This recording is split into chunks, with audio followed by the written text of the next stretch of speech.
Finally second attempt आ चुका है। अगर तुम केमिस्ट्री में भाई 99 परसेंटाइल लाना चाहते हो तो मेक श्योर इस 7 डेज प्लानर को फॉलो करना, जिससे कि तुम अपनी केमिस्ट्री की प्रिपरेशन को मैक्सिमाइज कर सकते हो। भाई मैंने भी अपने सेकंड अटेम्प्ट में 95.6 समथिंग परसेंटाइल लाया था, सिर्फ एक इस स्ट्रेटजी का यूज़ करके। कैसे मैंने डे वाइज प्लान किया था, तो मेक श्योर इसको फॉलो करना। और इस डॉक्यूमेंट को बनाने में भाई मुझे 2 से ढाई घंटे लगे थे। मेक श्योर एक सब्सक्राइब तो दबा ही सकते हो। और इस वीडियो में मैंने 6 ऐसी मेजर मिस्टेक्स डिस्कस करी हैं जो एस्पिरेंट्स लास्ट टाइम पे करते हैं, जिससे कि उनकी केमिस्ट्री में परसेंटाइल ढंग से नहीं आ पाती। मैंने भी 1-2 मिस्टेक इसमें से करी थी, तो मेक श्योर तुम मत करना।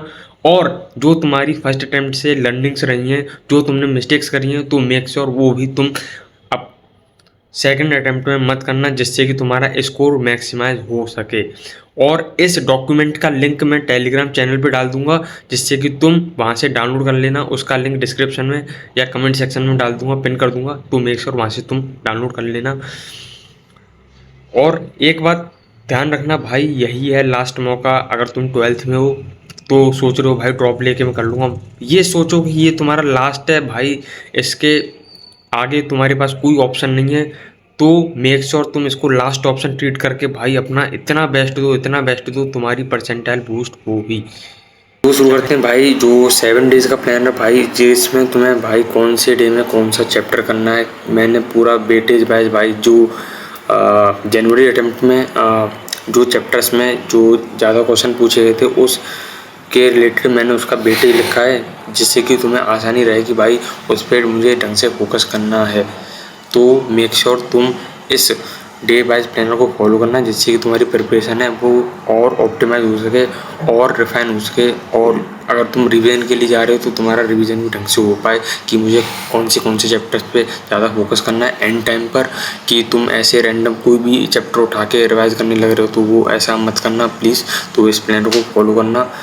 इस प्लान को भाई बनाने में 2 से ढाई घंटा लगा था भाई, तुम मैंने देख सकते हो भाई। मैंने पूरे 2 से ढाई घंटा दिया। तुम मेक श्योर भाई एक सब्सक्राइब तो कर ही सकते हो, जिससे भाई मोटिवेशन मिलता है वीडियो बनाने का। तो शुरू करते हैं वीडियो को। तो डे 1 में तुम्हें फिजिकल केमिस्ट्री को टारगेट करना है। डे 1, डे 2 और डे 3। भाई डे 3 में भाई तुम्हें फिजिकल केमिस्ट्री को टारगेट करना है। और मतलब कि तुमने शॉर्ट नोट्स और जो माइंड मैप्स वगैरह होते हैं भाई वो तुमने बना ही रखे होंगे, क्या ऑर्गेनिक केमिस्ट्री के लिए अपनी दीवारों पर चिपका ही रखे होंगे। रोज़ उनका रिवीजन तो कर ही रहे होंगे, रिवीजन वगैरह। और जो रिएक्शन नेम रिएक्शन वगैरह होती हैं, रीजेंट वगैरह, उनका तो भाई तुम रिवीजन रोज़ कर ही रहे होगे। तो डे 1, डे 2, डे 3 में हम फिजिकल केमिस्ट्री को टारगेट कर रहे होंगे। और some basic concept of chemistry, structure of atom and redox reaction, उसका मैंने वेटेज लिख दिया है कि जिससे कि तुम्हें आइडिया रहे कि भाई मुझे इस पर फोकस ढंग से करना है। फिर डे 2 फिर से फिजिकल केमिस्ट्री, उसमें केमिकल बॉन्डिंग तो भाई बहुत ही ज़्यादा इंपॉर्टेंट रहता है। फिर है तुम्हारा मॉलिक्यूलर स्ट्रक्चर, फिर है थर्मोडायनेमिक्स एंड इक्विलिब्रियम में वो दोनों चीज़ आ जाएंगी, केमिकल और जो एक और टाइप का इक्विलिब्रियम होता है। फिर डे 3 में solutions, electrochemistry and chemical kinetics and surface chemistry. By chance अगर तुम्हारा कोई सा भी चैप्टर नहीं हो रखा है तो तुम डे वाइज जाओ भाई। डे 1 में मैंने तुम देखो चेकलिस्ट ऐसा तैयार करो कि भाई मैंने ये तीनों चैप्टर कर रखे हैं, इनके पीआई को लगाने जाऊँ और इनको रिवाइज करूँ। अगर तुमने नहीं पढ़ रखा है तो भाई वन शॉट देख के एक बेसिक आइडिया तुम्हारे पास होना चाहिए, जिससे कि इसके फॉर्मूला बेस्ड क्वेश्चन तो तुम गलत करके ना आओ। जैसे कि जो इलेक्ट्रोकेमिस्ट्री वगैरह होते हैं, केमिकल काइनेटिक्स, इनमें भाई ऑर्डर ऑफ रिएक्शन हो गया, फॉर्मूला बेस्ड क्वेश्चन जो आते हैं वो आ जाते हैं भाई। तो भाई इन चैप्टर्स को तुम मिस मत करना। किसी चैप्टर भाई सिलेबस तो तुम पूरा कवर करके जाओ, चाहे तुम बेसिक लेवल ऑफ उस चैप्टर की अंडरस्टैंडिंग करके जा रहे हो, तुम्हारा अच्छा ही होगा। उसे बिल्कुल छोड़ के मत जाओ कि भैया मेरा पूरा वीकन नहीं, तुम्हें पूरा सिलेबस कवर करके जाना है, जिससे कि फॉर्मूला बेस्ड सवाल तो गलत ना हो। फिर हम डे 4 में इनऑर्गेनिक केमिस्ट्री पर फोकस करेंगे। पी ब्लॉक हो गया, फिर डी एंड एफ ब्लॉक हो गया। भाई इनको जो ट्रेंड्स वगैरह होते हैं भाई ये तुम्हें ढंग से याद करने पड़ेंगे। कोऑर्डिनेशन कंपाउंड्स हो गए, ये इंपोर्टेंट चैप्टर है इनऑर्गेनिक के भाई, इन पर ढंग से फोकस करना। स्टार मार्क कर लो भाई। केमिस्ट्री में मार्क्स लूट लो भाई। तुम्हारा परसेंटाइल अगर तुम्हारा जनवरी अटेम्प्ट में किसी भी रीज़न से परसेंटाइल कम रह गया हो तो भाई केमिस्ट्री एक ऐसी चीज़ है भाई जिसमें तुम अच्छी परसेंटाइल ला के अपनी परसेंटाइल को बूस्ट कर सकते हो और अच्छी एक NIT ले सकते हो। तो डे 5 में हम ऑर्गेनिक केमिस्ट्री पर टारगेट करेंगे, जिसमें hydrocarbons, aldehydes, ketones and carboxylic acid and organic compounds containing hydrogen. ये जो चैप्टर्स हैं इन पे डे 5 में फोकस करना है। और day 6 full length mock test and weak topics revision. और डे 6 में ये सब तुम्हें करना है। तुम टेस्ट वगैरह तो दे ही रहे होगे, उसका एनालिसिस वगैरह कर रहे होगे, और मैं हर वीडियो में बताता हूँ कि भाई एनालिसिस के लिए हर एक सेपरेट कॉपी बनाओ जिसमें तुम्हारी गलतियाँ लिख रखी हों, जिसमें तुम जब फाइनल देने जाओ तो बार बार उसको रिवाइज करते रहो कि मुझे ये गलतियाँ नहीं करनी। तो डे 7 फाइनल जी मेन मॉक टेस्ट। PYQ तुमने लगा ही रखे होंगे, नहीं लगाए तो भाई लगाना शुरू कर दो। तुम्हारी एटलीस्ट कुछ लेवल और अच्छा प्रिपरेशन तो हो ही जाएगा। इस टाइम पे कुछ इधर उधर का मटेरियल मत सॉल्व करो, PYQ ही सॉल्व करो। फॉर्मूला एंड कॉन्सेप्ट रिकैप और जो भी फॉर्मूला है, जो भी शॉर्ट नोट, जो भी शीट्स वगैरह जो तुम रिवीजन के लिए यूज़ करते हो, नोट्स वगैरह, उनको भाई रिवाइज करना स्टार्ट कर दो। सुबह शाम भाई 13 से 14 घंटे जितना तुम इनपुट डालोगे भाई उतनी तुम्हारी परसेंटाइल आएगी। ये स्ट्रेट फॉरवर्ड है भाई। जितना हार्डवर्क करोगे भाई 14 से 15 घंटा नहीं भाई, तुम 17 घंटा भी ले जाओ। मैं स्लीप पर भी ध्यान देना है इस टाइम पे। स्लीप साइकिल भी बहुत इंपॉर्टेंट है। तो भाई मैं ये कहना चाह रहा हूँ हार्डवर्क करो। तो कॉमन मिस्टेक जो तुम्हें लास्ट फेज ऑफ प्रिपरेशन नहीं करनी है, जो ये 7 दिन बचे हैं, जो जब भी तुम वीडियो देख रहे हो तो इग्नोरिंग NCERT फॉर केमिस्ट्री। भाई NCERT को तो इग्नोर मत करो भाई केमिस्ट्री के लिए। तो most of JEE mains questions from inorganic और organic chemistry directly come from NCERT। PYQ में बहुत बार देखा है, जब मैंने भी दिया था भाई मैं NCERT को तो भाई चार्ट कर गया था। और do not waste time on extra material, ऐसा मैंने बोला कि भाई किसी एक्स्ट्रा मटेरियल पर फोकस मत करो। फिर जो सेकंड मिस्टेक है जो लोग करते हैं, not practicing sufficient PYQ and mock test. भाई तुम्हें मॉक टेस्ट तो भाई लगाने ही लगाने, जिससे कि तुम्हारा भाई एक पर्टिकुलर स्ट्रेटजी बने कि हाँ कि इस टाइम में जैसे 3 घंटे हैं उसको तुम्हें डिवाइड करना है कि मुझे इस टाइम में इस सब्जेक्ट को देना है, इस टाइम मुझे इस सब्जेक्ट को देना है। वो तुम्हारा बार बार जब तुम मॉक टेस्ट दोगे वो एक बार पूरा फिक्स हो जाएगा। जब तुम उसको इम्प्लीमेंट करना, जब फाइनल जो JEE मेंस का डे होगा, जब तुम उस पर इम्प्लीमेंट करोगे तो तुम्हें एक अलग से स्ट्रेटजी नहीं बनानी पड़ेगी। एक अलग से स्ट्रेटजी जो पूछते हैं वो how to attempt the paper, वो तुम्हारी खुद की स्ट्रेटजी होगी। तो तुम्हें ढंग से कॉन्फिडेंस आएगा। तो उससे तुम्हारा कॉन्फिडेंस अप होगा तो भाई तुम अच्छा ही परफॉर्म करोगे अपनी JEE मेंस। अगर JEE मेंस फर्स्ट अटेम्प्ट में जो भी तुम्हारी मिस्टेक्स रही हैं। तो solving previous year questions is crucial for JEE repeats concepts. भाई कॉन्सेप्ट तो रिपीट होते ही हैं प्रीवियस ईयर वाले। Attempt at least 10 years of PYQ and 2 to 3 mock test last week अब जो चल रहा है भाई 2 से 3 मॉक टेस्ट तो देखे जाना, जितना तुम दे सकते हो और उतने ही देना भाई जितना तुम रिवाइज कर लो, जितनी तुम मतलब की कैपेबिलिटी होगी। हाँ भाई इससे मुझे ये लर्निंग्स मिली है तो ये गलती मुझे नहीं करनी है। ऐसा नहीं कि तुम मॉक टेस्ट दे रहे हो, उसका रिवीजन नहीं कर रहे हो, रिवाइज नहीं कर रहे हो, उसका एनालिसिस नहीं कर रहे हो, तो भाई ये तो गलत है। या तो दो मत, या रिवाइज या एनालिसिस तो ज़रूरी है।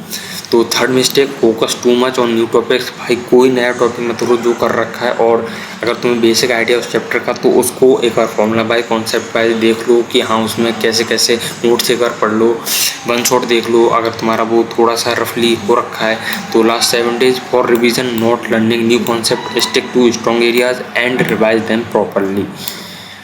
अब भाई ऐसा तो नहीं है भाई तुम्हारी 0 लेवल ऑफ प्रिपरेशन है, तुम भाई 90% 95% ले आओगे केमिस्ट्री। भाई ऐसा तो नहीं होने वाला है। भाई तुमने कुछ लेवल ऑफ प्रिपरेशन तो कर रखा होगा, तो भाई तुम्हें वही टॉपिक्स उठाने जो तुमने कर रखे हैं और कुछ नया टॉपिक नहीं पढ़ना है। बस फॉर्मूला वाइज तो तुमने कर ही रखा होगा पूरा सिलेबस, तो मेक श्योर तुम कोई नया टॉपिक ना उठाओ।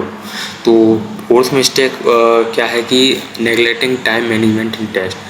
मैंने क्या बताया कि भाई जब तुम टेस्ट दोगे, मॉक टेस्ट दोगे, तो तुम्हारी एक पर्टिकुलर स्ट्रेटजी बनेगी कि भाई मुझे इस सब्जेक्ट को, इस पर्टिकुलर सब्जेक्ट को इतना टाइम देना है। तो भाई वो जो टाइम मैनेजमेंट की प्रैक्टिस है वो तभी आएगी जब तुम मॉक टेस्ट दोगे। अगर तुम मॉक टेस्ट ही नहीं दोगे तो भाई घंटा कुछ नहीं होने वाला है। तो many aspirant panic in exam because they do not practice time bound test. ठीक है, तो भाई ये तो नॉर्मल सी बात है। अगर तुम प्रैक्टिस नहीं करोगे तो भाई तुम्हें प्रेशर आएगा ही आएगा। Solve mock test with strict 3 hour timer to build the exam temperament.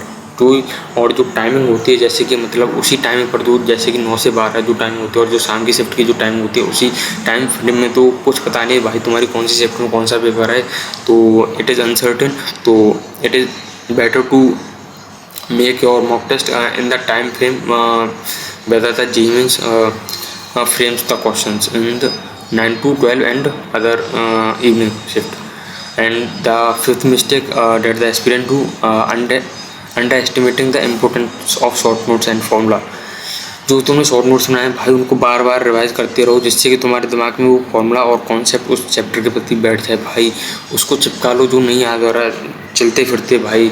और अगर कोई भी तुम्हारा मतलब कि रिवीजन नहीं हो रहा खाते पीते भाई उसको देखते रहो, रिवाइज करते रहो, जिससे कि वो तुम्हारे दिमाग में बैठ जाए। कोई भी तुम्हारे टॉपिक्स में वीकनेस लग रही भाई और वो चैप्टर रिवाइज नहीं हो रहा है तो भाई उसको आंख बंद करके भाई एक पूरा कागज़ पे लिख दो, फॉर्मूले जो भी है नहीं आ रहा बार बार रिवाइज करके उसको क्लियर करते रहो। Keep hand written formula sheet for the quick revision for the physical chemistry. जो फॉर्मूलाज होते हैं मेनली फिजिकल केमिस्ट्री के लिए। Don't waste time flipping through the bulky notes. भाई शॉर्ट नोट्स ही मैंने भाई इस टाइम पे तुम पूरे नोट्स को नहीं जा सकते, कवर नहीं कर सकते जो भी तुम्हारे टीचर ने पढ़ा। Not taking care of health and sleep schedule. भाई जो लास्ट टाइम होता है बच्चे ऐसा पैनिक कर जाते हैं कि भाई मैं फोड़ दूंगा, ये कर दूंगा, वो कर दूंगा, होता कुछ नहीं है भाई। अगर तुम कंसिस्टेंट होके भाई डिसिप्लिन होके हार्डवर्क करोगे एक पर्टिकुलर टाइम फ्रेम में और स्लीप को भी ढंग से टाइम दोगे, अपनी हेल्थ को भी टाइम दोगे तो भाई तुम अच्छा ही फोड़ोगे।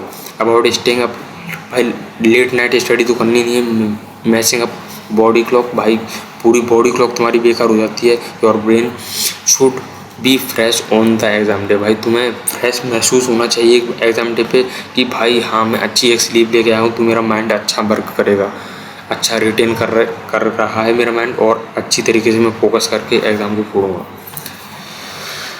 तो last 7 day pro tips to maximise your score. Revise only from NCERT and your short notes. भाई और कहीं मत भटको। Solve full syllabus JEE mains mock every alternate day. भाई हर अल्टरनेट डे पे मतलब कि जी मेंस का मॉक टेस्ट दे सकते हो, हफ्ते में 2-3 जो भी मैंने बताया था वो भी कर सकते हो। Mark weak areas and revise them using NCERT. और जो तुम्हारे वीक एरिया टेस्ट के द्वारा पता चले हों और जो तुम रिवाइज करते समय पता चले हों तो उसको तुम मार्क करके भाई रिवाइज करते रहो एनसीईआरटी से। Make take proper sleep and maintain the stress free mindset. भाई स्ट्रेस मत लो, पॉजिटिव रखो भाई। जितना भी तुम्हारा करंट लेवल ऑफ प्रिपरेशन है तुम अच्छा ही फोड़ने वाले हो।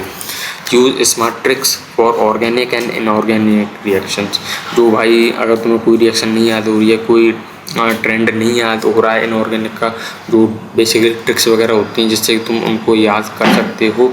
और मेन जब एग्ज़ाम होता है तो वहाँ पे जब ट्रेंड्स वगैरह पूछे जाते हैं भाई वो फ्री के नंबर्स होते हैं जो केमिस्ट्री में होते हैं, तो उनको तुम ढंग से पहले जाकर उनको क्वेश्चन को फोड़ दो जिससे कि तुम्हारा कॉन्फिडेंस आ जाए मैंने इतने क्वेश्चन तो लगा ही लिए हैं। तो भाई इनऑर्गेनिक ऑर्गेनिक के लिए ट्रिक्स को भाई तुम ले सकते हो जिससे कि तुम भूलो नहीं। Follow this strategy you will well prepare to score 99 percentile in JEE mains chemistry. तुम फोड़ दोगे भाई जो भी तुम्हारा करंट लेवल ऑफ प्रिपरेशन है 99 नहीं तो भाई 95 आएगा। भाई टारगेट हाई रखोगे तो भाई कुछ ना कुछ तो हाथ लगेगा ही लगेगा।